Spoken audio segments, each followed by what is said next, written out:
நம்ம ஜெயிச்சிட்டோம், ஒரு ஆட்டம் ஆடி பார்க்கலாம் அப்படின்ற எண்ணம் யாருக்காவது இருந்துச்சுன்னா இப்பவே இந்த நிமிஷமே அதை எரேஸ் பண்ணிருக்கு. ஆமா, அமைச்சர்கள் யாராவது ஊழல் புகாரில் சிக்கினா உடனடியாக அவங்க பதவி பறிக்கப்படும் அப்படின்னு முதலமைச்சர் விஜய் அவர்கள் எச்சரிக்கை விடுத்திருக்காரு. அதை பத்தி கருத்து? அது நியாயமான ஒரு கோரிக்கை தான். அது அவர் அந்த மாதிரி ஒரு முடிவு எடுக்க அடுத்தால அந்த தப்பு பண்ண மாட்டாங்க இல்லையா. ஒருத்தர் பண்றாருன்னா அது சரியான ஒரு முடிவு அவர் கொண்டு வந்தோன்னு இன்னொரு ஆள் அந்த தப்பு பண்ண மாட்டாங்கிறதுனால அதிரடியா அந்த முடிவு கொண்டு வர்றாரு. இது அப்படியே கண்டினியூ தொடரணும். விஜய் இது மாதிரி செய்தாருன்னா அடுத்தும் பயப்படணும். ஐயோ லஞ்சம் வாங்க கூடாது. நியாயமானது தானே இது. இதுல என்ன நம்ம டவுட்டே கிடையாது. ஏன்னா தப்பு பண்றவங்களுக்கு தானே அப்பயே கொடுத்தீங்கன்னா தான் இதுக்கான சொல்யூஷன் கரெக்டா இருக்கும். லஞ்சம் வரவங்களை உடனே சுத்தம் பண்றது அதெல்லாம் இன்னைக்கு வரைக்கும் கேள்விப்படுத்தல். ஆனா இவர் பண்றாரு. இதுக்கு முன்னே இந்த முதலமைச்சர் யாரும் போல சொல்லியிருக்காங்களா? ஏன்னா ஊழல் செஞ்சா உடனடியாக இது வரைக்கும் யாரும் இப்படி சொல்லி என் வயசுக்கு 59 வயசுல கேட்டதே இல்லை. இதான் ஃபர்ஸ்ட் டைம். ஆனா சொல்லுவாங்க சில பேர், ஆனா செஞ்சதும் இல்லை. இவர் நல்லா செய்யறாரு, எனக்கு ரொம்ப பிடிச்சிருக்கு. அது எவனுமே சொன்னது இல்லை. ஏடிஎம்கேலையும் சொன்னது இல்லை, டிஎம்கேலையும் சொன்னது இல்லை. இது மாதிரிங்க உண்மையில சொல்றேன். நான் வருஷங்கள் ஓட்டு போட்டு 5 வருஷம் ஆண்டு இருக்கிறாங்க. இது வரைக்கும் எந்த முதல் அமைச்சருமே இது மாதிரி ஒரு வழி நடப்பு யாருமே கொண்டு வரலங்க. இவர் வயசுல சின்னவரா இருந்தாலும் நிறைய கடன் பிரச்சனை இருந்தாலும் மக்கள் கோசம் செய்யணும்ட்டு அவர் எப்படி கொண்டு வராரு, அது எவ்வளவு பெரிய விஷயம். மக்கள் பணத்துல இருந்து ஒரு பைசா கூட நான் தொட மாட்டேன். இந்த விஜய் தப்பு பண்ண மாட்டான், தப்பு பண்ணவும் விட மாட்டான். அது யாராக இருந்தாலும் சரி, என்னோட கவர்மெண்ட்ல என் கூடவே இருக்கிறவங்களாகவும் சரி விட மாட்டான். தெரிஞ்சவங்க தெரியாதவங்க யாரும் பார்க்க மாட்டான். யாரு தவறு செஞ்சாலும் உடனடியாக நடவடிக்கை எடுக்கப்படுன்றாரு. இது உண்மைதான். நம்ம வீட்டுல ஒருத்தர் தப்பு பண்றா நம்ம விட்டோம் வச்சுக்கோங்களேன், அது வளர்ந்து நாளைக்கு நம்ம தலையை வெட்டுற அளவுக்கு வரும். கோடாலி மாதிரி. அதை இப்பயே அதை கட் பண்ணி போட்டீங்கன்னா ஈஸியா இருக்கும். தெரிஞ்சவங்க தெரியாதவங்கன்னா அது ஆள் காட்டித்தானோம். நியாயம்ன்றது எல்லாருக்கும் பொதுவா இருக்கணும். அதுதான் அவர் செய்யறாரு. ஒரு தலைப்பட்சமா நியாயம் இருக்கக்கூடாது. ஏழைக்கு ஒரு நியாயம், பணக்காருக்கு ஒரு நியாயம், அப்படி இருக்கக்கூடாது. இருக்கிறவன் இல்ல. இந்த தாவேக அரசு ஒரு ஊழல் இல்லாத அரசா இருக்கும் அப்படின்னு விஜய் உறுதியா சொல்லியிருக்காரு. அது உண்மை, அது நிஜங்க. ஊழலே கிடையாதுங்க. அதான் சொல்றாரு, லஞ்சம்னு கேட்டாங்கன்னா உடனே கால் பண்ணுங்கன்றாரு. அது எவ்வளவு பெரிய விஷயம். எந்த முதலமைச்சர் இது சொன்னது கிடையாது. நிறைய பேர் இப்ப லஞ்சம் வாங்குறதுக்கு யோசிக்கிறாங்க. உள்ள நுழைஞ்சவன்னு உடனே ஆட்டோமேட்டிக்கா அந்த வேலைப்பாடு பண்ணி தராங்க. இப்ப ஒரு ஆதார் கார்டுக்கு ஒரு ஓட்டு ஐடிக்கு போனாங்க, நான் ஓரமா நின்ன படிப்பறிவு இல்லை எனக்கு தெரியல. ஒருத்தர் கூப்பிட்டு கேட்கறாரு, என்னமா வேணும் உனக்கு, இந்த மாதிரி ஓட்டு ஐடி எனக்கு அட்ரஸ் மாதிரி. உடனே நான் கூப்பிட்டு ஃபார்ம் ஃபுல்லப் பண்ண தெரியாது, அவங்களே ஃபுல்லப் பண்ணி எனக்கு உடனே இமிடியேட்டா பண்ணாங்க. இப்ப வரைக்கும் அப்படிதான் இருக்கு. ஏன்னா நாங்க இந்த ரீஸ்ட் ஆபீஸ் எல்லாம் போயிட்டு இருக்கோம். நிறைய ஒர்க் பண்ணிட்டா இருக்கேன் கோர்ட்ல இருந்தேன். இப்ப கொஞ்சம் கால் உடம்பு சரியில்லாம இருக்கிறேன். அதனால நிறைய இடத்துல கொடுத்துதான் எங்க வேலையை நாங்களே பார்த்து. இப்போ அதுக்கு கொஞ்சம் வாய்ப்பு கம்மியா தான் இருக்கு. எந்த வேலைக்கு போனாலும் கரெக்டா இருந்தா வாங்க, இல்லைன்னா அப்புறம் பார்க்கலாம் அப்படின்ற மாதிரி தான் சொல்றாங்க. இது எங்களுக்கு வேலை ஆகுதோ இல்லையோ, உண்மையாலுமே இது ரொம்ப பிடிச்சிருக்க ஒரு விஷயமா இருக்கு. ஏன்னா அடுத்தவங்க பணத்தை ஓசிலேயே ஆட்டையே போடாம உழைச்சி சாப்பிடணுன்ற ஒரு எண்ணமாவது கொண்டு வராரு. ஸ்டாலின்லாம் அவர்லாம் சொகுசா வாழ்றதுக்கு அவர் எங்க உழைச்சி சம்பாதிச்சாரு, ஏர் ஓட்டி சம்பாதிச்சாரு, மூலத்துக்கு சம்பாதிச்சாரு. யார் விட்டு போனா? எங்க இருந்து போனா? இல்ல கட்சியில மக்கள் வரி பணம் தான் எங்க இருந்து வரும்? ஐயா, திமுக ஒரு வருஷத்துல காணாம போயிடுமா? எது காணாம போகுது? நீரா போயிடுமா? விஷயம் தான் காணாம. திமுக அழிக்க வந்து திமுக வந்து எனக்கு அழிச்ச உலகம் அழிய. சூரியன் எதுக்க முடியாது. சூரியன் எது வந்து அழிஞ்சிருக்காரு. சூரியன் தான் நீ பசிங்க போச்சு.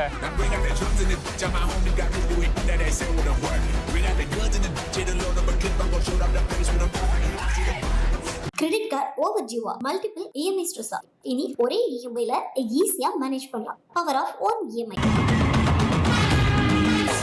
ஆமா, அமைச்சர்கள் யாராவது ஊழல் புகாரில் சிக்கினா உடனடியாக அவங்க பதவி பறிக்கப்படும் அப்படின்னு முதலமைச்சர் விஜய் அவர்கள் எச்சரிக்கை விடுத்திருக்காரு. அதை பத்தி கருத்து? நியாயமானது தானே இது. இதுல என்ன நம்ம டவுட்டே கிடையாது. ஏன்னா தப்பு பண்றவங்களுக்கு தானே அப்பயே கொடுத்தீங்கன்னா தான் இதுக்கான சொல்யூஷன் கரெக்டா இருக்கும். இவர் என்ன பண்றாரோ ஏது பண்றாரோ நல்லது பண்றாரு. இந்த ஃப்ரீயா கொடுக்கறத எல்லாத்தையும் நிறுத்திட்டு இந்த மாதிரி எங்களுக்கு பாதுகாப்பான நல்ல விஷயத்த செஞ்சா ரொம்ப நல்லா இருக்கும். இதுக்கு முன்னே இந்த முதலமைச்சர் யாரும் போல சொல்லியிருக்காங்களா? ஏன்னா ஊழல் செஞ்சா உடனடியாக இது வரைக்கும் யாரும் இப்படி சொல்லி என் வயசுக்கு 59 வயசுல கேட்டதே இல்லை. இதான் ஃபர்ஸ்ட் டைம். ஆனா சொல்லுவாங்க சில பேர், ஆனா செஞ்சதும் இல்லை. இவர் நல்லா செய்யறாரு, எனக்கு ரொம்ப பிடிச்சிருக்கு. தெரிஞ்சவங்க தெரியாதவங்க யாரும் பார்க்க மாட்டாங்க. யாரு தவறு செஞ்சாலும் உடனடியாக நடவடிக்கை எடுக்கப்படுன்றாரு. இது உண்மைதான். நம்ம வீட்டுல ஒருத்தர் தப்பு பண்றா நம்ம விட்டோம் வச்சுக்கோங்களேன், அது வளர்ந்து நாளைக்கு நம்ம தலையை வெட்டுற அளவுக்கு வரும். கோடாலி மாதிரி. அதை இப்பயே அதை கட் பண்ணி போட்டீங்கன்னா ஈஸியா இருக்கும். எனக்கு அமைச்சர்கள் முக்கியமா மக்கள் முக்கியமானு கேட்டா எனக்கு மக்கள் தான் முக்கியம் என்று நான் சொல்லுவேன் அப்படின்னு விஜய் பேசியிருக்காரு. என்னைக்குமே அதான் உண்மை. அமைச்சர் இன்னைக்கு இவர் போலாம், நாளைக்கு வேற யாரும் வரலாம். ஆனா மக்கள் அப்படி கிடையாது. இவர் மக்கள் மனசுல நிக்கணும்னா நியாயம், தர்மம், நேர்மை இதெல்லாம் இருந்துச்சு வச்சுக்கோங்களேன், காலங்காலமா நிக்கலாம். இந்த 5 ஆண்டுகளுக்காக மட்டும் நான் வரல, மக்கள் என்ன நம்பி தேர்வு செஞ்சிருக்காங்க, காலம் ஃபுல்லா மக்கள் நான் சேவை செய்ய வந்திருக்கேன்றாரு விஜய். இதை ஒரு விஷயத்துல அவங்க அப்பாவை நான் பாராட்டேன். ஏன்னா அவர் சட்டம் ஒரு இருட்டறை படத்துல இருந்தே அவர் நேர்மையானவர். அவர் நல்லது மட்டுமே பண்ணிட்டு இருந்தாரு. நான் அவருடைய படங்களை ரசிக்கிறவர். அவர் எடுத்த எல்லா படமும் பார்த்திருக்கேன், விஜயோட அப்பா எடுத்த படம். சோ உள்ள அப்படி இருப்பாரு நான் நினைச்சு பார்க்கல. நான் அதை விட ஒரு படி ஜாஸ்தியாவே ஒரு நல்லா பண்றாரு. எனக்கு ரொம்ப பிடிச்சிருக்கு. ஆக்சுவலா இந்த 5 ஆண்டு காலம் போய் கூட இன்னும் வாழாடி வாழையா அவருடைய வாரிசும் வரலாம், தப்பு இல்லை. ஆனா அதுக்கு நேர்மையா அவர் நடக்கிறது, இதை கடைபிடிக்கணும் கடைசி வரைக்கும். தாவேக்க அரசு லஞ்சமற்ற அரசாக இருக்குன்றாரு. ஒரு இப்ப லஞ்சம் வரைக்கும் அப்படிதான் இருக்கு. ஏன்னா நாங்க இந்த ரீஸ்டாப்ஸ் எல்லாம் போயிட்டு இருக்கோம். நிறைய ஒர்க் பண்ணிட்டு தான் இருக்கேன், கோர்ட்ல இருந்தேன். இப்ப கொஞ்சம் கால் உடம்பு சரியில்லாம இருக்கிறேன். அதனால நிறைய இடத்துல கொடுத்துதான் எங்க வேலையை நாங்களே பார்த்து இப்போ அதுக்கு கொஞ்சம் வாய்ப்பு கம்மியா தான் இருக்கு. எந்த வேலைக்கு போனாலும் கரெக்டா இருந்தா வாங்க, இல்லைன்னா அப்புறம் பார்க்கலாம் அப்படின்ற மாதிரி தான் சொல்றாங்க. இது எங்களுக்கு வேலை ஆகுதோ இல்லையோ, உண்மையாலுமே இது ரொம்ப பிடிச்சிருக்க ஒரு விஷயமா இருக்கு. ஏன்னா அடுத்தவங்க பணத்தை ஓசிலி ஆட்டையை போடாம உழைச்சி சாப்பிடணுன்ற ஒரு எண்ணமாவது கொண்டு வராரு. இது வரைக்கும் அவருக்கு ரொம்ப நன்றி. என் கை எப்படி கரைப்படாம இருக்குது, என் கை எப்படி சுத்தமாகுதோ அதே போல என் கூட இருக்கிற எம்எல்ஏ அமைச்சர்கள் அதிகாரி கை அதே போல சுத்தமா இருக்கணும் அப்படின்றாரு விஜய். இது ரொம்ப கஷ்டம்தான். ஏன்னா எல்லாரும் ஒரே மாதிரி ஆகுறது ரொம்ப கஷ்டம். So, அவரு ரொம்ப இதுல என்ன சொல்றது, சத்திய சோதனை மாதிரிதான் இருக்கும் அவருக்கு. எல்லாரையும் ஒரே மாதிரி கொண்டு வர்றது ரொம்ப கஷ்டமான விஷயம். கொண்டு வந்தா அதை விட அவருக்கு ஒரு பேர் புகழும் எல்லை இல்லாத இருக்கும். கடல் அலையா இருப்பார், வாழாடி வாழையா சொல்லுவாங்கல்ல, அந்த மாதிரி இருக்க வாய்ப்பு இருக்கு. மக்களுக்கு தேவையான விஷயங்களை அதிகாரிகள் லஞ்சம் வாங்காம உடனடியாக செஞ்சு கொடுக்கணும் அப்படின்னு சொல்லியிருக்காரு. அது ரொம்ப நல்ல விஷயம் சார். எனக்கு சொல்றேன், எனக்கு ஹஸ்பண்ட் இல்லை. நான் பெரியார் நகர் நான் இருக்கிறேன். ஒரு கிட்டத்தட்ட 5 வருஷமா இந்த 1000 ரூபாய்க்காக ஒரு 6-7 மணி எழுதி கொடுத்துருக்கேன். ஆளுங்களை பார்த்து தான் பணம் போடுறாங்க. அவங்க கட்சிக்காரங்க அவங்களுக்கு அப்படியெல்லாம் இல்லாம இந்த மாதிரி கொஞ்சம் கஷ்டப்படுறவங்க எங்களை மாதிரி, எனக்கு ஒரு பையன் இருக்கான், என் பேத்தி நானும், இந்த மாதிரி இருக்கிற கொஞ்சம் நளின குடும்பங்களை தேடி பிடிச்சி கொடுத்தாருன்னா நல்லா இருக்கும். அது ஒண்ணு நல்லது செய்யலாம். உண்மையால கஷ்டப்படுறவங்களுக்கு அவர் உதவி செய்யலாம். நல்லா இருக்கவங்களுக்கு தேவையில்லாதது ஒண்ணு. அதே மாதிரி இந்த ஃப்ரீயை தயவு செய்து போட்டுருங்க. பெண்கள் கௌரவமா, நான் இப்போ ஒரு 10 ரூபாய் சம்பாதிச்சாலும் நிமிர்ந்து நிக்கணும். ஃப்ரீயை கொடுக்கறத நிறுத்தினாலே பெண்கள் கேள்வி கேட்க முடியும். பெரியார் நகர்ல 42 நாங்க கை போட்டா பஸ் நிக்கும். முன்னாடி நாங்க டிக்கெட் வாங்கும் போது, இப்போ நாங்க கை போட்டாலும் கால் போட்டாலும் நிக்கிறது இல்லை. ஏன்னா அவன் பாட்டுக்கு போயிட்டே இருக்கான். எங்களுக்கு அந்த மரியாதையே இல்ல. தயவு செய்து ஏறினாலும் இறங்கினாலும் ஒரு 5 ரூபாய் டிக்கெட்டை போட்டு எங்களுக்கு அந்த கௌரவத்தை கொடுத்தாருன்னா நல்லா இருக்கும். இது என்னோட தாழ்ந்த கருத்து தான். இத்தனைக்கு நான் மிடில் கிளாஸ் கூட கிடையாது.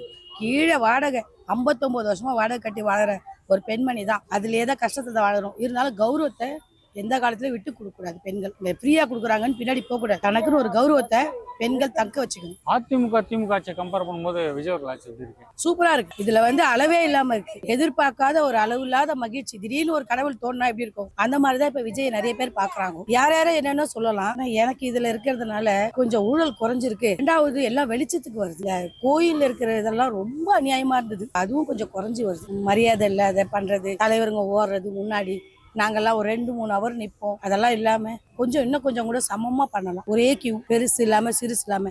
கிறிஸ்டின்ல எப்படி ஒன்னா உட்காராங்களோ, முஸ்லீம்ல எப்படி ஒன்னா உட்காராங்களோ, அதே மாதிரி நம்ம இந்துலயும் பெரிய பதவி சின்ன பதவி எல்லாம் இல்லாம ஒரே சமமா போய் இறைவனை பாக்குறதுக்கு அவர் ஒரு வேண்டுகோளாவே இதை நான் வைக்கிறேன். அமைச்சர்கள் யாராவது ஊழல் செஞ்சா உடனடியாக அவங்க பதவி பறிக்கப்படும் அப்படின்னு முதலமைச்சர் விஜய் அவர்கள் எச்சரிக்கை விடுத்திருக்காரு. அதை பத்தி பேசுனேன். நல்ல திட்டம். ஓகே. இதுக்கு முன்ன இந்த முதலமைச்சர் யாராவது இவ்வளவு சொல்லியிருக்காங்களா? அது எவனுமே சொன்னதில்லை. ஏடிஎம்கேலையும் சொன்னதில்லை, டிஎம்கேலையும் சொன்னது. தெரிஞ்சவங்க தெரியாதவங்க நான் யாரும் பார்க்க மாட்டேன், யாரும் இருந்தாலும் தவறு செஞ்ச நடவடிக்கை நான் எடுப்பேன்றாரு. சூப்பர். அப்படிதான் இருக்கணும். அப்படி இருந்தா தான் தமிழ்நாடு விளங்கும். இல்லை விளங்காம போகும். அமைச்சர்கள் முக்கியமா மக்கள் முக்கியமான கேட்டா எனக்கு மக்கள் தான் முக்கியம் விஜய் சொல்லியிருக்காரு. 100%. ஓகே. மக்கள் அதுக்காக தான் மக்கள் ஓட்டு போட்டாங்க. எங்க அரசு லஞ்சமற்ற ஊழலற்ற அரசா இருக்குன்றாரு விஜய் அவர்கள். என்னை பொறுத்தவரை அந்த 2 மாசம் ஆச்சு. போற இடங்கள் நம்ம ஆபீஸ்லாம் பிசினஸ் போறோம், கொஞ்சம் ஸ்டிக்கா தான் இருக்கு. நல்லா தான் இருக்கு. இப்போ என் கை எப்படி சுத்தமா கரப்படாம இருக்கோ அதே போல என் கூட இருக்கிற எம்எல்ஏ அமைச்சர்கள் அதிகாரி கை எவ்வளவு சுத்தமா இருக்கணும் அப்படின்றாரு விஜய் அவர்கள். 100% அவர் தான் பார்க்கணும். பின்னால என்ன நடக்குங்கிறது தெரியாது. அவர் அதை தெரிஞ்சுக்கணும். சிஎம்ஆ வந்தா வண்டி போதாது. 3 தடவை சிஎம்ஆ இருந்தார் புரட்சி தலைவர் எம்ஜிஆர். அவர் அவர் சொந்த பணத்தையும் போட்டு தான் மக்களுக்கு இது பண்ணாரு. இவர் சொந்த பணத்தை போட முடியாட்டாலும் ஒரு நல்ல ஆட்சி கொடுத்தாருன்னா 2வது மக்கள் தேர்ந்தெடுப்பாங்க. அதிமுக திமுக ஆட்சி கம்பேர் பண்ணும்போது விஜய் அவர்கள் ஆட்சி எப்படி இருக்கு? இன்னும் கொஞ்ச நாள் ஆகணும். துமைப்பா டக்குன்னு எதுவுமே சொல்லிட முடியாது. வர நல்லா தான் இருக்குது. யாராவது நீங்க எங்கன்னா ஒரு தாலுகா ஆஃபீஸ் இல்ல வேற எங்கன்னா ஒரு பிடி ஆஃபீஸ் என்ன போனீங்கன்னா லஞ்சம் யாராவது கேட்டாங்கன்னா தர முடியாது தைரியமா சொல்லுங்க அப்படின்னு சொல்றாரு. சொல்லணுங்க. இதை இப்ப இல்ல, இந்தியன் படத்திலேயே சங்கர் அப்பமே சொன்னாப்ல கமலஹாசன்ட்ட. கமலத்து படத்துல அது ஜனங்கள் ஒரு 3 ஹவர் படமா பார்த்துட்டு விட்டுட்டாங்க. இதை எடுத்துக்கணும், இல்லைன்னு சொல்லணும். ஏன்னா தலையா போயிடும். இப்போ நாளுக்கு நாள் முதலமைச்சர் விஜய் அவர்கள் செயல்பாடு பார்க்கும்போது அந்த ஒரு நாள் முதல்வர் படம் பாக்குற போல இருக்கா? அது இருக்குது, இல்லைன்னு சொல்ல முடியாது. அது படம், இது வாழ்க்கையாச்சே. இப்ப யாரும் நீக்கிட்டாங்களாமே செல்லுல பார்த்தேன் மணி தாவேக்கா நிர்வாகி செங்கல்பட்டுல. ஆமா 1,30,000 வாங்கினாரு. ஆமா. இது மாதிரி இது அப்படியே கண்டினியூா தொடரணும். விஜய் இது மாதிரி செஞ்சாருன்னா அடுத்தும் பயப்படுவோம், ஐயோ லஞ்சம் வாங்க கூடாது அப்படின்னு. ஆனாலும் நான் என்ன சொல்ல வரேன்னா, எப்படி இருந்தாலும் இவனுங்க லஞ்சம் வாங்கி தின்னு பழக்கப்பட்டவங்க வாங்காத இவனுங்களால இருக்கவும் முடியாது. இவர் எப்படிதான் திருத்தணும், நாட்டை சீர் பண்ணனா கூட இவனுங்க திருந்தவே மாட்டாங்க. ஆனா இது மாதிரி இருக்கிறது நல்லது. நான் தெரிஞ்சவங்க தெரியாதவங்க யாரும் பார்க்க மாட்டாங்க, யாரு தவறு செஞ்சாலும் நடவடிக்கை எடுக்கணுன்றாரு. ஆமா கரெக்ட் தான். தெரிஞ்சவங்க தெரியாதவங்கன்னா அது ஆள் காட்டித்தானோ. நியாயம்ன்றது எல்லாருக்கும் பொதுவா இருக்கணும். அதுதான் அவர் செய்யறாரு. ஒரு தலைப்பட்சமா நியாயம் இருக்கக்கூடாது. ஏழைக்கு ஒரு நியாயம், பணக்காருக்கு ஒரு நியாயம் அப்படி இருக்கக்கூடாது. இருக்கிறவன் இல்ல எல்லாத்துக்கும் ஒரே நியாயம். முன்ன இந்த முதலமைச்சர் யாரும் அது போல சொல்லிடுறாங்களா, லஞ்சம் வாங்கினா உடனடியா பதவி நீக்கப்படும், அமைச்சர் பதவி பறிக்கப்படும் அப்படின்னு? எனக்கு போட்டு கொடுக்குதானே இதெல்லாம் கேக்குறேன். இதுக்கு முன்னாடி இருந்தவரு அவங்க கட்சியிலேயே ஒரு பொண்ணை குழந்தைய சிறுமிய பலாத்காரம், அது அவங்க கட்சியில இருந்தாலும் அது மூடி தானே மறைச்சாரு. அப்போ உங்க கட்சி உடஞ்சிரும். அவருக்கு கட்சி தான் முக்கியம். ஜனங்க பொது ஜனங்க எப்படி போனா அதை பத்தி அவருக்கு நினைக்கல. ஆனா இவரு சினிமால எப்படி நடிச்சாரோ ரியல்ல நடிச்சதே ரியல் லைஃபோ ஒன்னொன்னா கொண்டுன்னு வர்றாரு. ஆனா இதே மாதிரி இவரோட சட்ட ஒழுங்கு கரெக்டா இருந்தா அடுத்த எம்ஜிஆர் இவர் தான். அதாவது இதே மாதிரி நீடிச்சால் பார்க்கும்போது அந்த முதல்வன் படத்துல அர்ஜுனன் நடிச்சார் ஒரு நாள் முதல்வர். ஆமா அது போல இருக்கா பார்க்க நாளுக்குனாலே. அதுதான் சொல்லிட்டேன் நானு. சினிமால ஒவ்வொன்னா அவர் செஞ்ச மாதிரி இப்ப நிஜ வாழ்க்கையில செய்யறாரு. இதே மாதிரி இவர் செஞ்சாருன்னா இவருக்கு போட்டி எதுவுமே கிடையாது. எம்ஜிஆர் இருந்தாரு பாரு, 5 தடவை 3 தடவை ஜெயிச்சாரு. அப்புறம் எலெக்ஷனே வானாங்க. அதே மாதிரி இவரு நிரந்தர முதல்வரா இருப்பாரு. அமைச்சர்கள் முக்கியமா மக்கள் முக்கியமானு கேட்டா எனக்கு மக்கள் தான் முக்கியம். ஆமா, மக்களால் உருவாக்கப்பட்டதா அமைச்சர், மக்களால் தேர்ந்தெடுக்கப்படுறது தானே. அப்ப மக்கள் தான் முக்கியம். அவர் சொன்னது கரெக்ட் தான். அம்மா சொன்னாங்கல்ல, மக்களால் நான் மக்களுக்காக நான், அதே பாணியில அவர் வர்றாரு. இந்த 5 வருஷத்துக்கு மட்டும் நான் வரல. ஆமா, மக்கள் என்ன தேர்வு செஞ்சாங்க, காலம் ஃபுல்லா மக்களுக்கு சேவை செய்ய தான் வந்திருக்கேன். ஆமா, ஏற்கனவே அவர் ஓட்டு கேட்கும் போது அப்படிதான் சொன்னாரு. அதை நடைமுறை கொண்டு வராரு. இந்த தாவேக அரசு லஞ்சமற்ற அரசாக இருக்குன்றாரு, லஞ்சம் இல்லாத அரசா இருக்குன்றாரு இந்த அரசு. இது இன்னும் நீடிக்கணும். இப்ப இருக்கிற சட்ட ஒழுங்கு லஞ்சம் இல்லாது இதெல்லாம் இப்படியே நீடிச்சா அவர் சொல்றது உண்மை. ஏன்னா இப்ப 2 மாசம் தானே ஆகுது. இன்னும் 4 வருஷம் 10 மாசம் இருக்கு எலெக்ஷன் வருது. பாப்போம். ஆமா, அமைச்சர்கள் யாராவது ஊழல் புகாரில் சிக்கினா உடனடியாக அவங்க பதவி பறிக்கப்படும் அப்படின்னு முதலமைச்சர் விஜய் அவர்கள் எச்சரிக்கை விடுத்திருக்காரு. அதை பத்தி கருத்து? அது நியாயமான ஒரு கோரிக்கை தான். அது அவர் அந்த மாதிரி ஒரு முடிவு எடுத்து அடுத்தால அந்த தப்பு பண்ண மாட்டாங்க இல்லையா. ஒருத்தர் பண்றாருன்னா அது சரியான ஒரு முடிவு அவர் கொண்டு வந்தோடனே இன்னொரு ஆள் அந்த தப்பு பண்ண மாட்டாங்கிறதுனால அதிரடியா அந்த முடிவு கொண்டு வர்றாரு. இது ஒரு நல்ல விஷயம் தானே அவர் தளபதி கொண்டு வருது. இதுக்கு முன்ன இந்த முதலமைச்சர் யாராவது இது போல சொல்லியிருக்காங்களா? இது மாதிரிங்க உண்மையிலே சொல்றேன். நான் வருஷங்கள் ஓட்டு போட்டு 5 வருஷம் ஆண்டு இருக்கிறாங்க. இது வரைக்கும் எந்த முதல் அமைச்சருமே இது மாதிரி ஒரு வழி நடப்பு யாருமே கொண்டு வரலங்க. இவர் வயசுல சின்னவரா இருந்தாலும் நிறைய கடன் பிரச்சனை இருந்தாலும் மக்கள் கோசம் செய்யணும்ட்டு அவர் எப்படி கொண்டு வர்றாரு, அது எவ்வளவு பெரிய விஷயங்க. யாருமே இது மாதிரி யாரும் யோசிச்சு கொண்டு வந்த, அவர் கம்மியா படிச்சுக்கிறாரோ அதிகமா படிச்சுக்கிறாரோ அவரு கொஞ்சம் புத்திக்கு கொண்டு இந்த மாதிரி கொண்டு வர்றாரு. இது எவ்வளவு பெரிய விஷயம். இது மாதிரி கலைஞர் அவர்கள் கூட இது மாதிரி கொண்டு வந்ததில்லை, அம்மையார் கூட இந்த மாதிரி கொண்டு வந்ததில்லை. ஆனா இவர் உட்கார்ந்த ஆட்சியில உட்கார்ந்த ஒன்னும் பட்டியல் போட்டு மக்கள் கோசம் செய்யறாருன்னா இது எவ்வளவு பெரிய விஷயங்க. தெரிஞ்சவங்க தெரியாதவங்க யாரும் பார்க்க மாட்டேன், தவறு செஞ்சா யாரா இருந்தாலும் நடவடிக்கை எடுப்பேன் அப்படின்ட்டு. கண்டிப்பா அவர் அவர் கூட பிறந்த தம்பியே இந்த மாதிரி எதனா ஒரு பிரச்சனைன்னு ஒன்று அவர் அதுல ஒரு இதுல வந்துட்டாருன்னா அவர் கண்டிப்பா அந்த முடிவு அவர் எடுப்பார். வேதங்கதெல்லாம் கிடையாது. கட்சியில இருந்து இப்போ ஒரு எம்எல்ஏவே அந்த தப்பு பண்ணாருன்னா கண்டிப்பா ஒரு அந்த கட்சியில இருந்து தூக்குறது தான் அவர் ஒரு நல்ல ஒரு முடிவு. அமைச்சர்கள் முக்கியமா மக்கள் முக்கியமானு கேட்டா எனக்கு மக்கள் தான் முக்கியம் அப்படின்னு. அதுதாங்க உண்மைங்க, அதுதான் உண்மை. அமைச்சர் யாரு கொண்டு வந்தா? மக்கள் தானே கொண்டு வந்தாங்க. அந்த மக்களுக்கு தானே சேவை செய்யணும். அவங்க அந்த மக்களுக்கு சேவை செய்யத இந்த மாதிரி பண்றது தப்பு இல்லையா? அப்ப அந்த அமைச்சரே தேவை கிடையாது, மக்கள் தான் தேவை. மக்கள் தான் கொண்டு வர அமைச்சரே ஆகட்டும் வேற யார். இப்போ ஒரு எம்எல்ஏவே ஒரு அமைச்சர் மக்கள் தான் கொண்டு வராங்க. அந்த மக்களுக்கு அவங்க தவறான ஒரு இது கொண்டு வரப்ப அப்படிப்பட்ட எம்எல்ஏவே தேவை கிடையாது இல்லைங்க. ஆனா தளபதி கொண்டு வர ஒரு இது நல்ல ஒரு இது. இந்த தாவேக அரசு ஒரு ஊழல் இல்லாத அரசா இருக்கும் அப்படின்னு விஜய் உறுதியா சொல்லியிருக்காரு. அது உண்மை, அது நிஜங்க. ஊழலே கிடையாதுங்க. அதான் சொல்றாரு, லஞ்சம்னு கேட்டாங்கன்னா உடனே கால் பண்ணுங்கன்றாரு. அது எவ்வளவு பெரிய விஷயம். எந்த முதலமைச்சர் இது சொன்னது கிடையாது. நிறைய பேர் இப்ப லஞ்சம் வாங்குறதுக்கு யோசிக்கிறாங்க. உள்ள நுழைஞ்சவொன்னு உடனே ஆட்டோமேட்டிக்கா அந்த வேலைப்பாடு பண்ணி தராங்க. இப்ப ஒரு ஆதார் கார்டுக்கு ஒரு ஓட்டை ஐடிக்கு போனாங்க, நான் ஓரமா நின்ன படிப்பறிவு இல்லை எனக்கு தெரியல. ஒருத்தர் கூப்பிட்டு கேட்கறாரு, என்னமா வேணும் உனக்கு, இந்த மாதிரி ஓட்டை ஐடி எனக்கு அட்ரஸ் மாதிரி. உடனே நான் கூப்பிட்டு ஃபார்ம் ஃபுல்லப் பண்ண தெரியாது, அவங்களே ஃபுல்லப் பண்ணி எனக்கு உடனே இமீடியட்டா பண்ணாங்க. அப்பெல்லாம் ஒரு சிலர் 20 ரூபாய் கொடு 30 ரூபாய் கொடுன்னு கேட்பாங்க. இப்ப அந்த மாதிரி ஒரு இதுவே கிடையாதுங்க. கூப்பிட்டு அவளை அழகா ஃபார்ம் ஃபுல்லா செலவு பண்ணி எனக்கு உள்ள எடுத்துட்டு போய் பின் பண்ணி கொடுத்துட்டு உங்களுக்கு மெசேஜ் வர போங்கம்மான்றாரு. இது எவ்வளவு பெரிய விஷயங்க. இதுக்கு முன்னாடி எல்லாம் அந்த மாதிரி கிடையாதுங்க. இப்ப என் கை எப்படி கரைப்படாம சுத்தமாகுதோ அதே போல என் கூட இருக்கிற எம்எல்ஏ, அமைச்சர்கள், அதிகாரி எல்லாமே சுத்தமா இருக்கணும், கை சுத்தமா இருக்கணும்ன்றாரு விஜய் அவர்கள். அதுதாங்க, அப்படிதான் இருக்கணும். இப்ப அவரே வந்து இப்ப அவரு லஞ்சம் வாங்குறதுக்கு ஒரு செகண்ட் ஆகாது. பெரிய பெரிய வெளிநாட்டுல கூட அவருக்கு வாங்கலாம். அவரு வந்து நேர்மையா மக்கள் கோசம் ஊழல் இல்லாத இந்த இதெல்லாம் இல்லாம என் கூட இருக்கிறவங்களும் அப்படியே கொண்டு வரணும். அப்பதானே மக்கள் நம்புவாங்க. முதலமைச்சர் இந்த ஒரு முடிவு எடுக்கிறா, அப்ப மக்கள் எவ்வளவு சந்தோஷப்படுவாங்க. பரவாயில்ல, முதலமைச்சர் வந்து அவரு கீழே இருக்கிறவங்க எல்லாருமே ஒரு இதுவா கொண்டு வராங்களே, அப்ப மக்கள் சந்தோஷம் தானே படுவாங்க. இந்த 5 ஆண்டுக்கு மட்டும் நான் வரல, மக்கள் என்ன நம்பி தேர்வு செஞ்சிருக்காங்க, காலம் ஃபுல்லா நான் மக்களுக்கு சேவை செய்ய தான் வந்திருக்கேன். இதுதாங்க உண்மை. அவர் வந்து இந்த 5 வருஷத்துக்கு எப்படி கொண்டு வராரு மக்கள் பாத்துக்கின்னு, அதே திருப்பி 5 வருஷத்துக்கு அந்த மக்களுக்கு கொண்டு வர வாய்ப்பு இருக்குது இல்லைங்களா. அவர் வந்து லஞ்சம் வாங்கிக்கின்னு இப்ப வேற ஊழல் எதனா ஒரு பத்திரம் வாங்குறதுக்கு, வேற எதனா ஒரு வாங்குறதுக்கு ஊழல் வந்து கமிஷன் வாங்கிக்கினே இருந்திருந்தாங்கன்னா, அப்போ இவன் ஆட்சியில அப்படிதான் இருக்குதுன்னு ஒரு மனசாலுக்கு ஒரு மக்களுக்கு ஒரு தவறான ஒரு எண்ணங்கள் வந்துடும். அந்த மாதிரி இல்லை என்று அவர் வந்து எல்லாத்தையும் தடுத்து தடுத்து நிறுத்துற. அப்போ மக்களுக்கு என்ன ஆகும், இவர் நல்ல ஆட்சி கொண்டு வராரு, எல்லாருக்கும் நல்ல ஒரு இது செய்யறாரு. இப்ப இந்த 5 வருஷம் இவர் எப்படி கொண்டு வராரு அதை பார்த்து திருப்பி 5 வருஷம் மக்கள் கொண்டு வருவாங்கப்பா. இப்போ செங்கல்பட்டு மாவட்டத்துல வந்து தாவக நிர்வாகி ஒருத்தர் லஞ்சம் வாங்கினார் சொல்லிட்டு ஆமா, அவர் அது ஆமா கட்சியில இருந்து தூக்கிட்டாரு, ஸ்பாட்லயே தூக்கிட்டாரு பாருங்க. அந்த வீடியோ அந்த பார்த்த உடனே அவர் பார்த்தாரு, ஒரு பதில் கூட ஒரு எந்த ஒரு பேச்சுவார்த்தையும் அங்க நடத்தவே இல்லை. கட்சியில இருந்து விலக்கிட்டார், உடனே ஸ்பாட்லயே அவருக்கு லெட்டர் கொடுத்துட்டாரு. அதுதானங்க, கட்சியில இருந்து விலகம் இல்லாம அவர் அரெஸ்ட் பண்ணி ஜெயில போட்டாங்க. ஆமா. அப்ப அடுத்த ஒரு நிர்வாகி அதை பண்ண மாட்டாருல்ல. அவரு கட்சியில இருந்துக்குன்னு அந்த மாதிரி தப்பு பண்ணக்கூடாது. அவர் ஊழலே இருக்கக்கூடாதுன்னு சொல்லிதான் கொண்டு வராரு. இருந்திருந்தாலும் அந்த மக்கள் வந்து அந்த அந்த கட்சியில இருக்கிறவங்க அதை கடைபிடிக்கணும். அவர் எதுக்கு சொல்றாரு, மக்கள் நமக்கு மெயின், மக்கள் நமக்கு முக்கியம், மக்களால நம்ம தேர்ந்தெடுக்கப்பட்டிருக்கிறோம், மக்கள்கிட்ட நம்ம வந்து கெட்ட பேர் வாங்கக்கூடாது, எல்லாரும் எப்படி எப்படியே ஆட்சி ஆண்டாங்க, எப்படி எப்படியோ கொண்டு வந்துட்டாங்க, நம்ம இந்த மாதிரி கொண்டு வரக்கூடாதுன்னு தான் அவங்க நிர்வாகிகளுக்கு அவர் முதல் இது அதை சொல்றாரு. இதுக்கு முன்ன தமிழ்நாட்டை ஆண்ட இந்த திராவிட கட்சிகள் ஊழல் இல்லாத ஆட்சி கொண்டு வர சொல்றது போல எதனா முன்னெடுப்பு எடுத்திருக்காங்களா அதுக்கு முன்னாடி? இதுக்கு முன்னாடி எதுவுமே இதை பத்தி பேசுறதே கிடையாதுங்க. எந்த அரசியல்வாதி, அதிமுக ஆகட்டும், திமுக ஆகட்டும், இது வரைக்கும் அந்த மாதிரி இந்த மாதிரி ஒரு பேச்சுவார்த்தை கூட கிடையாதுங்க. அதை ஒழிப்போம், இதை ஒழிப்போம்னாங்க, அதுக்கு ஒரு இந்த மாதிரி ஒரு மேடையில கூட பேசுறது கிடையாது. இதை ஒழிப்போம், இதை எடுப்போம் அப்படின்னு. ஆனா இவர் ஸ்டார்டிங்ல என்ன சொல்லிட்டாரு, நான் ஆட்சிக்கு வந்தா ஊழல் இருக்காது, எந்த ஒரு இதுவும் இல்லாம நான் கொண்டு வருவேன், மக்கள் கோசம் நான் நிப்பன்றப்ப அப்புறம் என்னப்பா அதுல ஒரு இது இருக்குது.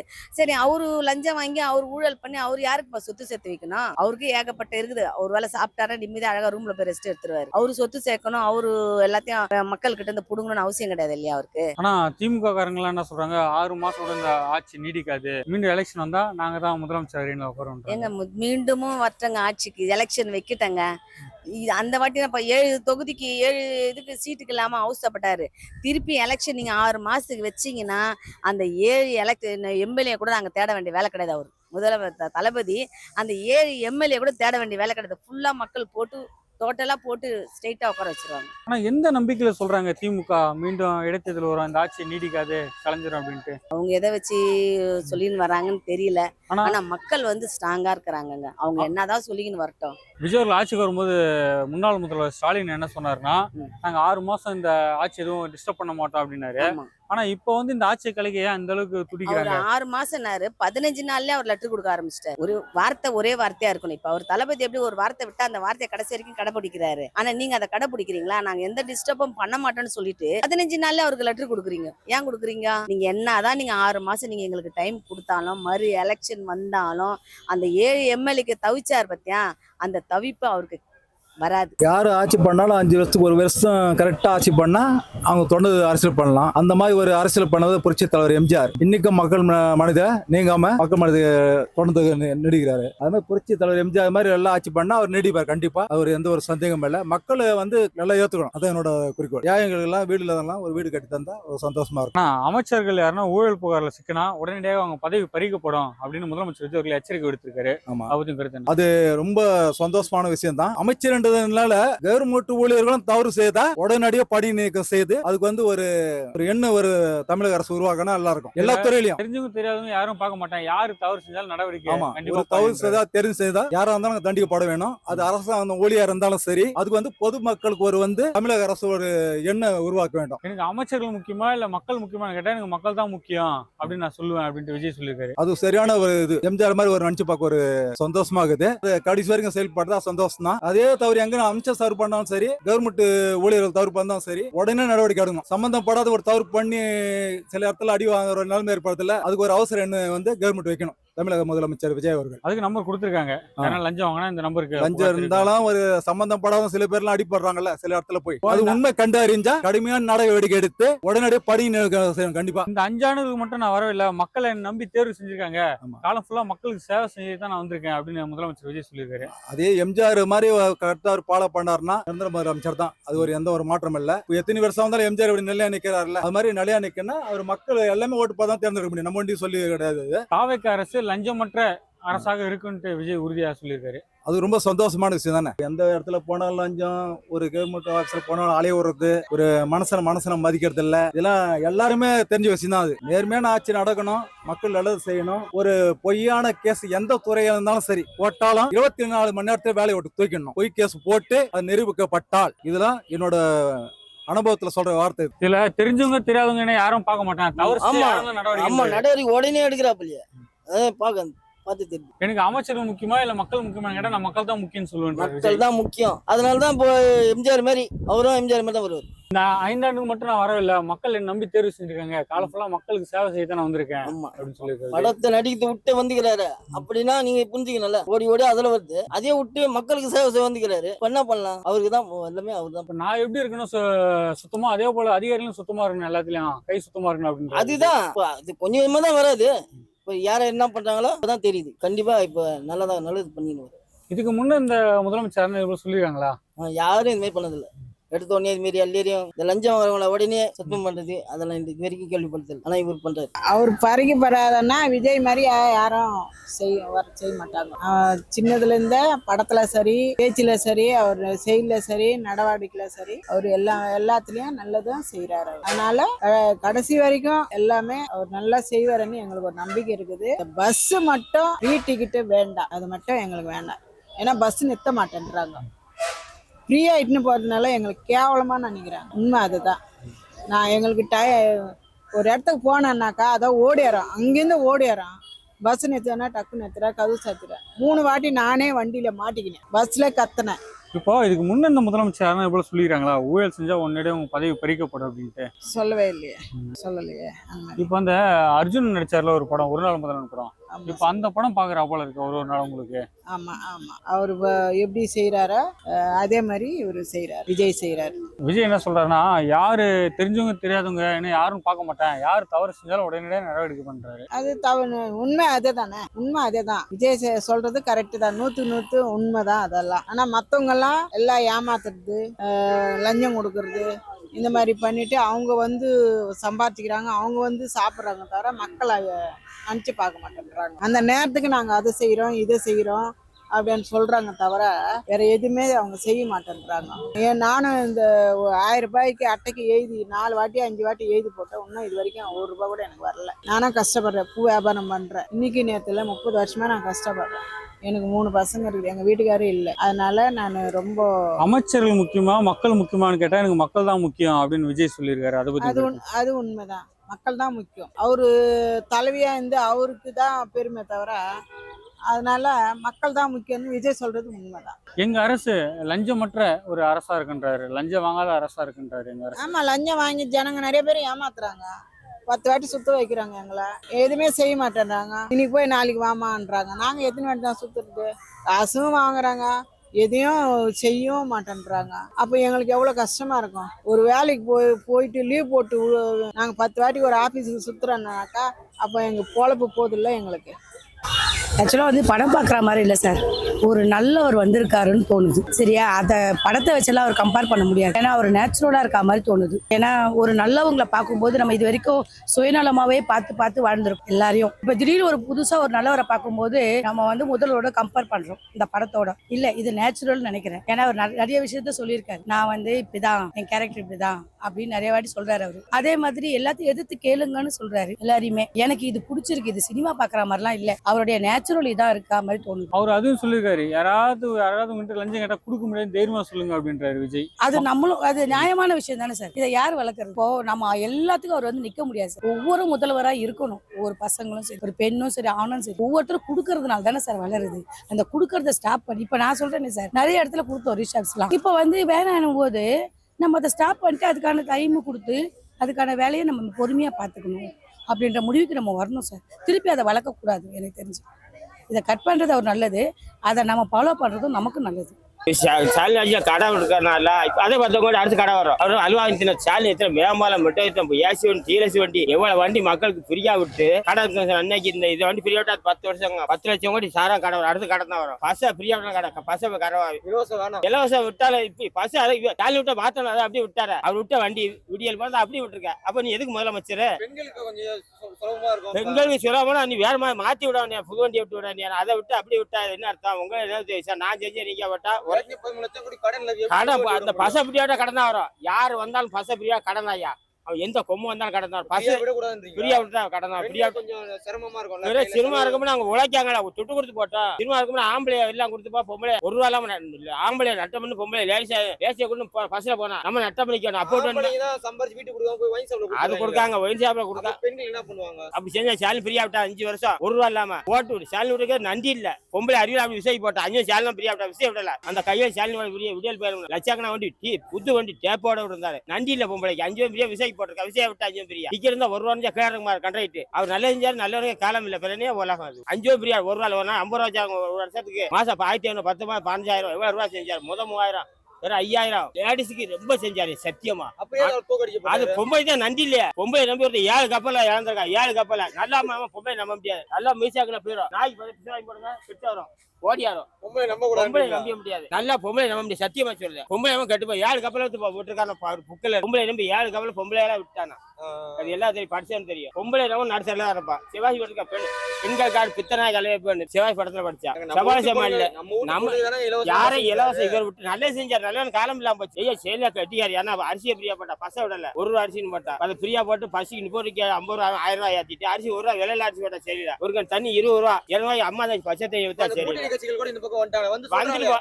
என்ன சொல்றாங்க? திமுக ஊழல் தான் பண்ணிட்டு இருந்துன்றாங்க. அதெல்லாம் சாலரி அடிக்க சமயத்தான் தெரியும். பொறுத்து உள்ளாட்சி தேர்தல் வரும், அடுத்து எம்பி தேர்தல் திமுக தான் வரும். எழுதி வச்சுக்கோறோம். விஷயம் வந்து 1 ரூபா செய்யல மக்களுக்கு. சும்மா காப்பி அடிச்சு அப்படியே இந்த சின்ன பசங்க உசூல போட்டு அப்படி வந்துருச்சு. எல்லா முன்னாள் அமைச்சர் எங்க இருக்காங்க தெரியல. திரும்ப எல்லாம் தலைமுறை சேர்ந்து அட்ரஸ் மாயமந்திர மாதிரி வந்தது. இலவசன்றீங்களே போன ஆட்சி எதனால கடை வந்துச்சு? கடை பசு பிரியோட போய் தான் கடை பசு பிரியாட்ட ஒரு வண்டி டாஸ்மார்க்ல வருஷத்துக்கு 3000 கோடி கிட்ட கட்சி நிதி சொல்லிட்டு வந்துச்சு. அதெல்லாம் எங்க போச்சு? அதெல்லாம் எங்க அவங்க திமுக வாங்கல. இப்ப திமுகவும் அதிமுக கல்லாப்படி தான் போயிருக்கு. அதெல்லாம் கிடையாது. இப்ப விஜய் விஜய் ஆட்சி வந்து 50 நாள்ல மட்டும் டாஸ்மார்க்ல இருந்து கட்சி நிதி மட்டும் 1000 கோடி கவர்மெண்ட்டுக்கு போயிருக்கு. கவர்மெண்ட் கஜானாக்கு போயிருக்கு. இதுக்கு முன்ன ஆட்சியில வந்து அதிமுக அவங்க குடும்பத்துக்கும் திமுக அவங்க குடும்பம் தான் போச்சு. இப்ப வந்து விஜய் வந்து எனக்கு அதுல 1 ரூபாய் வேணான்ட்டு அந்த கட்சி நிதி வந்து கவர்மெண்ட் கொடுத்துருக்காரு. 1000 கோடி போயிருக்கு. 1 ரூபாய் எடுக்க மாட்டேன் இருக்காரு.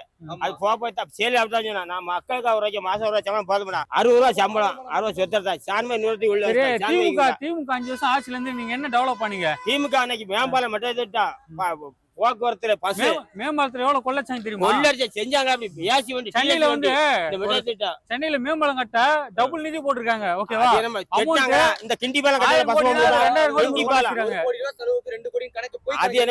உழைச்சி இல்ல இந்த பாலங்கட்ட பஸ் போக முடியுமா? விசேஷமா பாலங்கட்ட பஸ் இடைஞ்சலா இருக்கும். கிண்டி எந்த பொய் பிராடு தாம்பரம் பல்லாரம் விசேஷம் மண்டம் பாலம் பெரம்பூர் பாலம் 5 வருஷம் கட்டினாரு கலைஞர். அண்ணன் நூல சட்டசை வரல. சேலம் பாலங்க ரூபாய் பெரம்பூர்ல கலைஞர் வந்து பெரம்பூர் ரயில் பாலம் கட்டினாரு. ஒரு பாலம் ரூபாய்ட்டா சேலியில சிஎம் பானி சோறு ஆப்பையில் வரும்னு கலைஞர் விவசாய கடை சொத்துல சம உரிமை கலைஞர் செஞ்சா. கலைஞருக்கு கில்லாடி கடன் தப்புக்கிஞ்சாரு. கலைஞர் மூலம் கொள்ளடிச்ச பின்னால உழைச்சி 10 ரூபாய் சாப்பிட தப்பு கிடையாது. கொள்ளை வாடிக்க ஐயா எவன் இப்ப விஷயம் கொள்ளடிப்பா கட்சிக்காரன் வெளியே தெரியாது. சாணி போட்டா மண்ணு ஓட்டும் எவனும் யோக்கியம் சொல்ல முடியாது. ஸ்டாலின்லாம் அவர்லாம் சொகுசா வாழ்றதுக்கு அவர் எங்க ஓய்ச்சி சம்பாதிச்சாரு.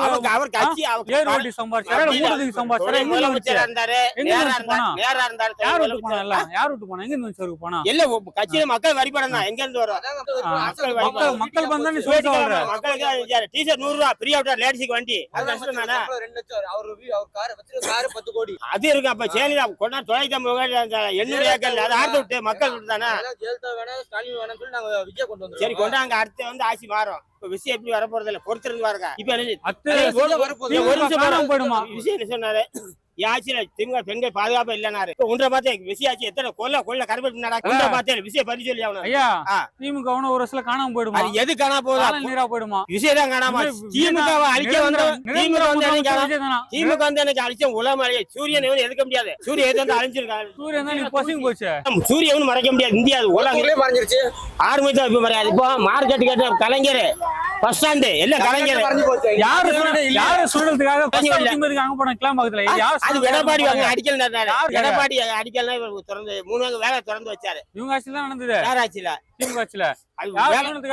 போட்டீங்க எடப்பாடி தான் அடிக்கல் கட்டிட்டு 1 வருஷம் 2 வருஷம் எடப்பாடி 3 வேலை திறந்தாரு. எடப்பாடி தான் கடிக்கல் நட்டு. இந்த பஸ் ஸ்டாண்ட் மார்க்க கலைஞர். அமைச்சர்கள் யாராவது ஊழல் புகார்ல சிக்கினா உடனடியாக அவங்க பதவி பறிக்கப்படும் அப்படின்னு முதலமைச்சர் விஜய் அவர்கள் எச்சரிக்கை விடுத்திருக்காரு. அதை பத்தி கருத்து என்ன? நல்லதுதான். அது எல்லாரும் தான் வரவங்க சொல்றாங்க. ஆனா விஜய் அண்ணா சொல்றது வந்து இப்ப அவர் பேசுறது எல்லாமே வந்து டாக் ஆஃப் த டவுனா இருக்கு. எல்லா மக்கள்கிட்ட போய் சேருது அப்படின்றப்ப இது அவர் சொல்றபடி நடந்துட்டாருன்னா ரொம்ப சந்தோஷம் தான். நான் எப்படி நடந்து போறான்னு தெரியல. ஏன்னா இப்ப எல்லாரும் வந்து கூட்டணி வரவங்க எல்லாரும் ஆல்ரெடி ஊழல் புகார்ல இருக்கவங்க தான். அவங்க எல்லாம் திருப்பி கூட சேர்த்துட்டு ஆனா இவர் இப்படி சொல்றதுன்றது வந்து நடைமுறை ஆகுமா, வாயில மட்டும் சொல்றாரு, செயல்படுத்துவாரான்னு தெரியல, பாப்போம். இதுக்கு முன்னாடி இந்த முதலமைச்சர் யாரும் இது போல சொல்லியிருக்காங்களா? இந்த மாதிரி நிறைய பேர் சொல்லியிருக்காங்க. ஜெயலலிதா கூட சொல்றாங்க, கருணாநிதியே சொல்றாங்க, எல்லாருமே சொல்லியிருக்காங்க தான், சொல்லாமல யாரும் இல்ல. இப்போ எம்ஜிஆர் காலத்துல வந்து பாத்தீங்கன்னா எம்ஜிஆர் வந்து திமுக விட்டு பிரிஞ்சு வந்தது எப்படி, கலைஞர் வந்து 1 கோடி ரூபாய் ஊழல் பண்ணிட்டாரு, கணக்கு காட்டலன்னு சொல்லி தான் எம்ஜிஆர் வந்து கருணாநிதியை விட்டு அந்த கட்சியை விட்டு பிரிஞ்சு வந்து அதிமுக கட்சி ஆரம்பிச்சாரு. அப்படின்றப்ப எல்லாரும் தான் சொன்னாங்க. ஆனா யார் அது மாதிரி நடந்துக்கிட்டா, விஜய் என்ன சொல்லியிருக்காரு, அதே மாதிரி நடந்துக்கிட்டா சந்தோஷம் தான். நான் தெரிஞ்சவங்க தெரியாதவங்க பார்க்க மாட்டேன், யாரா இருந்தாலும் தவறு செஞ்சா நடவடிக்கை உடனடியாக இருக்குன்னு சொல்லியிருக்காரு. நல்லதான், அப்படி இருக்கணும். ஆனா இப்போ வந்து நம்ம இவரு புஷி ஆனந்த் கூட வந்து தமிழக அரசாங்கத்தோட வக்கீல் இதுக்கு வந்து 35 லட்ச ரூபாய் லஞ்சம் வாங்கியிருக்காருன்னு சொல்லி அந்த வக்கீல வந்து கோர்ட்ல கேஸ் போட்டிருக்காரு. ஒவ்வொருத்தங்கிட்ட 35 லட்சம் லஞ்சம் வாங்கினாரு அப்படின்னு சொல்லி புஷி ஆனந்த் வாங்கியிருக்காருன்னு சொல்லி. அது மாதிரி இருக்கு. அதெல்லாம் கொஞ்சம் இன்னும் நடவடிக்கை எடுக்கணும். அது மாதிரி அந்த கூட்டு பாலியல் பலாத்காரம் பண்ணாங்க ஒரு எம்எல்ஏ, அவங்க மேலே நடவடிக்கை எடுக்கல. அந்த பொண்ணு வந்து வெளிப்படையா வந்து வெளியே மைக்ல பேசுது, சொல்லுது. ஆனா அவங்க மேலே இன்னும் எந்த நடவடிக்கையும் எடுக்கல. சொல்ற மாதிரி தான் இருக்கு, அவங்க செயல காட்டுற மாதிரி தெரியல. பார்ப்போம். எனக்கு அமைச்சர்கள் முக்கியமா மக்கள் முக்கியமா என்று கேட்டா நான் மக்கள் தான் முக்கியம் என்று சொல்லுவேன்ட்டு விஜய் பேசியிருக்காரு. அதை பத்தி அப்படிதான் சொல்லணும். எல்லா வர முதலமைச்சர் அப்படிதான் சொல்லணும். சொல்லியிருக்காரு, சொல்ற மாதிரி செய்யற மாதிரி தெரியல. ஆனா டைம் கொடுப்போம். இப்போ 55 நாள் 60 நாள் 2 மாசம் ஆயிடுச்சு. இன்னொரு பாப்போம், இன்னும் 1 மாசம் 2 மாசம் டைம் கொடுப்போம். என்னதான் செய்யறாரு என்னன்னு பாப்போம். எல்லாருமே குற்றச்சாட்டு வந்துட்டே தான் இருக்கு. ஊழல் குற்றச்சாட்டுல இருந்து எல்லாம் வந்துட்டே தான் இருக்கு. புஷி ஆனந்த் மேல ஊழல் குற்றச்சாட்டு நிறைய பேர் வந்து இப்போ கூட ஒருத்தர் வந்து ஆனா இங்க யாரோ ஒருத்தர் கூட ஏதோ லஞ்சம் வாங்கி அதுக்கு வீடியோல மாட்டிக்கிட்டு அவரை வந்து பதவி நீக்கம் பண்ணிருக்காங்க தாவேக்கு அரசு. இதுல அது சந்தோஷம். செங்கல்பட்டு நிர்வாகி அது சந்தோஷமா தான் இருக்கு. அது மாதிரி மேலிடம் வரையும் எம்எல்ஏ முதற்கொண்டு மேலிடம் வரையும் ஊழல் பண்றவங்க எல்லாம் புடிச்சு போட்டா சந்தோஷம் தான். இந்த தாவேக்கு அரசு லஞ்சமற்ற அரசாக இருக்குன்னு சொல்லியிருக்காரு விஜய். அப்படி இருக்குன்னு நாங்க நினைக்கிறோம். அதுக்காக தான் ஓட்டு போட்டுருக்கோம், வர வச்சிருக்கோம். அப்படி இருக்குன்னு தான் நினைக்கிறோம். இருந்தா சந்தோஷம். அப்படிதான் நடந்துக்கிட்டாருன்னா தொடர்ந்து அவர் நாங்க ஜெயிக்க வைப்போம். நடந்துக்கணும். அது இல்லாம இப்ப பல கருப்பையா கூட சொல்லியிருக்காரு, திமுகல இருந்து மத்த இந்த கூட்டணி கட்சிகளே விஜய் அண்ணா கூட கூட்டணி கட்சிகள் கூட மேலிடம் வரையும் பேசிட்டு இருக்காங்க. அதான் மோடி வரையும் கூட பேசிட்டு இருக்காங்க விஜய் ஆட்சியை கவுக்குறதுக்கு அப்படின்ட்டு பல கருப்பையா வெளிப்படையா வந்து சொல்லிட்டு இருக்காரு. அதனால கூட்டணி கட்சி எப்போ வேணா இப்ப கால வாடுற மாதிரி தான் போயிட்டு இருக்கு. அவங்க எப்போ வேணா இப்ப டப்பான்னு பேக் அடிச்சு விஜய் ஆட்சியை கவுத்தரலாம் அப்படின்ற மாதிரி வெயிட்லிங்ல இருக்காங்க அப்படின்ற மாதிரி சொல்றாங்க. பார்ப்போம். அதுக்கு இடம் கொடுக்காம இவர் உண்மையா நேர்மையா நடந்துக்கணும். உண்மையா நேர்மையா நடந்துட்டா போதும். அவங்களுக்கு வளைஞ்சு போகணும். அவங்க நம்மளுக்கு விட்டு போயிட்டா என்ன பண்றது கூட்டணி கட்சி அப்படிலாம் நினைக்காதீங்க. எல்லாரும் மேல யார் மேல ஊழல் குற்றச்சாட்டு இருக்கோ எல்லாரும் மேல நீங்க நடவடிக்கை எடுங்க. நீங்க அந்த மாதிரி நடவடிக்கை எடுத்தீங்கன்னா மக்கள் உங்களுக்கு சப்போர்ட் பண்ணுவாங்க. அவங்களாம் தேவையா கிடையாது. கூட்டணி கட்சி நமக்கு எதுக்கு, அவங்க இருக்கிறான்னு தூக்கி போட்டு குப்பில தூக்கி போட்டு போயிட்டே இருக்கலாம். நீங்க நல்லது பண்ணிட்டு அவங்க மேல ஊழல் குற்றச்சாட்டுல விஜய் பாஸ்கர் எல்லாருமே இப்போ கூட்டணி காங்கிரஸும் சரி, விடுதலை சிறுத்தையும் சரி, மதிமுக சரி, எல்லா கட்சியும் வச்சுக்கோங்களா. அவங்க கூட்டணி வந்த எல்லா கட்சியும் வச்சுக்கோங்களா. யார் மேல ஊழல் குற்றச்சாட்டு இல்ல, யார் ஊழல் பண்ணாம இருக்காங்க. அவங்கள திமுக கூட கூட்டணி இந்த வாட்டி ஜெயிச்சாங்களா, திமுக கூட்டணியில ஜெயிச்சாங்களா, அவங்க வந்து ஓட்டு காசு கொடுக்காம ஜெயிச்சாங்க. எல்லாரும் ஓட்டு காசு கொடுத்தாங்களா. ஓட்டு காசு எங்க வந்துச்சு, ஊழல் பண்ண காசு தானே, திருட்டு பணம் தானே. அது அவங்கள நீங்க நம்பாதீங்க. அவங்க மேல நீங்க நடவடிக்கை எடுத்தீங்கன்னு வச்சோங்களா, நாங்க மக்கள் இன்னும் உங்க மேல ஸ்ட்ராங்கா நம்பிக்கை வந்துடும். மற்ற கட்சியில இருக்கவங்க இன்னும் ஸ்ட்ராங்கா நம்பிக்கை வந்து உங்களை வந்து நாங்க ஜெயிக்க வைப்போம். எங்களுக்கு இப்பயே ஒரு ஆள் நம்பிக்கை இருக்கு. இந்த கூட்டணியில வந்திருக்க அவங்க மேல ஊழல் குற்றச்சாட்டு இருக்குல்ல, அது மேல நீங்க நடவடிக்கை எடுத்தீங்கன்னா விஜய் சரியான ஆள் தான். எல்லாரும் கூட்டணி வந்து அவங்க மேல நடவடிக்கை எடுக்கிறாரு பாரு, விஜய் பாஸ்கர் மேல கூட நடவடிக்கை எடுக்கிறாரா அப்படின்னு சொல்லி நாங்க வந்து இது பண்ணுவோம். நீங்க அது இப்படி இல்லாம ஒருதலை பட்சமா செந்தில் பாலாஜி அந்த மாதிரி இருக்கவங்க மட்டும் அடிச்சுக்கிட்டு கூட வந்தவங்களை அடிக்காம விடுறது வந்து தப்பு. கூட இருக்கவங்க மேலே தப்பு இருக்கா, அவங்க மேல நடவடிக்கை எடுங்க. அதே மாதிரி இப்ப நாம் தமிழர் கட்சிக்காரங்க ஒண்ணு சொல்லணும். உங்களுக்கு உண்மையான சொல்லுங்களேன். இப்ப திமுக காங்கிரஸ் ஏன் எதுக்குறீங்க? தமிழ் தேசியம் அதாவது இலங்கையில வந்து 2 லட்சம் பேர் சாகும் போது அவங்களுக்கு வந்து திமுக காங்கிரஸ் வந்து ஒன்னு சேர்ந்தா நம்ம அழியறதுக்கு காரணமா இருந்தாங்க. தமிழ்நாட்டுல எழுந்த எழுச்சியை வந்து அடக்குனாங்க. அந்த மாநாடு மயிலாடுன்றது கல்நெட்டி எல்லாம் போட்டுக்கிட்டு மக்கள் மைண்ட் தசை திருப்பி IPL நடத்தி மக்கள் மனசை தசை திருப்பி அங்க 2 லட்சம் பேர் அழியறதுக்கு காரணமா இருந்துச்சு. ஒரு பேக்கா இருந்தது வந்து திமுக காங்கிரஸ் சொல்றீங்க. அதனால நமக்கு திமுக மேல உங்களுக்கு வந்து அந்த கோபம் இருக்கு. இப்ப நீங்க வந்து விஜய் ஆட்சியை கவுக்கணும்ன்றத ஃபுல் ஃபோக்கஸ்ல இறங்குறீங்க. விஜய் ஆட்சியை கவுத்துறணும் அப்படின்ட்டு நான் தொழில் கட்சிக்காரங்க ரொம்ப வெறியா எப்ப பார்த்தா அந்த மீடியா எல்லாம் பண்றீங்கன்னு வச்சுக்கோங்களேன். விஜய் ஆட்சிக்கு வந்து அப்ப யார் வருவா? கூட்டணி கட்சி ஆட்டோமேட்டிக்கா என்ன பண்றோம்? திமுக பக்கம் போயிடும். அப்ப திமுக தான் திருப்பி ஜெயிக்கும். திமுக வந்து நாட்டுக்கே அது ஒரு கேடு. நாட்டுக்கும் திமுக கேடு. நம்ம தமிழ் இனத்துக்கும் பர்சனலா வந்து இலங்கையில 2 லட்சம் பேர் செத்த தமிழ் இனத்துக்கும் அது ஒரு கேடு. அப்படின்றப்ப அந்த கட்சியை வந்து ஒழிக்கிறது தான் நமக்கு உங்களோட முதல் டார்கெட்டா இருக்குது. அப்படின்றப்ப அது ஒழிக்கிற நீங்க என்ன வந்து விஜய் அடிக்கிறன்ற பேர்ல திருப்பி திமுக கொண்டு வந்துடுறாங்க. திமுக வரவே கூடாது. திமுக இதோட முடிஞ்சிச்சுன்னா சந்தோஷம். விஜய் நான் செய்யற தப்ப கொஞ்சம் திருத்த சொல்லி ஏதாவது தப்பு செஞ்சாருன்னா திருத்தணும், மாத்தணும், இதை பண்ணணும் அப்படின்ற மாதிரி கொண்டு வாங்க. நீங்க விஜய் அடிக்கிறன்ற ஃபுல் ஃபோக்கஸ் இறங்கி திருப்பி திமுக கொண்டு வந்துடுறாங்க. அது நல்லது இல்ல. சீமானன் கூட இப்ப விஜய் இது ஸ்டாலின் கூட ஏதோ கொஞ்சம் ஒட்டி இணைஞ்சு நடக்கிறாரு, இணைஞ்சு போறாரு அப்படின்றாங்க. நீங்க வந்து இல்ல ஒரு கல்யாணத்துல 2 பேர் மீட் பண்ணாங்க, பார்த்தாங்க, பேசினாங்கன்றீங்க. அது நீங்க எந்த சீமானனுக்கும் சொல்றேன், எந்த காரணத்தை கொண்டும் விஜய் அடிக்கிறன்ற பேர்ல போய் திமுக போய் இணைஞ்சிடாதீங்க. இணைஞ்சு அவங்க கூட சேர்ற மாதிரி அவங்களோட தயவுல வரணும்னு நினைக்காதீங்க. நீங்க எம்எல்ஏ ஆகலனா கூட நாங்களாம் உங்க பின்னாடி தான் நிற்போம். மக்கள் எல்லாம் வந்து சீமானன் எப்படியோ ஒரு எம்எல்ஏ ஆக்கிடணும். சீமானன் வச்சு எம்எல்ஏ ஆக்கிருக்கலாம். ஆக்க முடியல. என் கையோடு சுத்தமா இருக்க கரப்படையாம அதே போல நீங்களும் இருக்கணும் அப்படின்னு அதிகாரிகளுக்கு முதலமைச்சர் விஜய் அவர்களுக்கு உத்தரவிட்டிருக்காரு. விஜய் அப்படி அவர் சொல்றாரு, கை சுத்தமா இருக்கணும்ன்றாரு. கை சுத்தமா இருக்குன்றாரு. ஆனா நடந்ததுல எப்படி சொல்றேன்னு தெரியல. இப்ப கொஞ்சம் நீங்க வந்து கருப்பு பணம் வாங்கியிருக்கீங்க தானே. இப்ப ரஜினி வந்து ஓப்பனா சொல்லியிருக்காரு, நான் வந்து கருப்பு பணம் வாங்கியிருக்கேன், இது அதெல்லாம் படம் நடிச்சா பிளாக் மணி வாங்கியிருக்கேன்றாரு. விஜய் அண்ணாவும் வாங்கியிருப்பாரு. அப்படின்றப்ப அவரு இப்ப சொல்றாரு, இதுவரை நடந்ததை விட்டு இனிமே ஒழுங்கா இருந்தா சந்தோஷம். கிரெடிட் கார்டு ஓவர் ஜீவா மல்டிபிள் EMI ஸ்ட்ரெஸ். இனி ஒரே EMI ல ஈஸியா மேனேஜ் பண்ணலாம். Power of own EMI.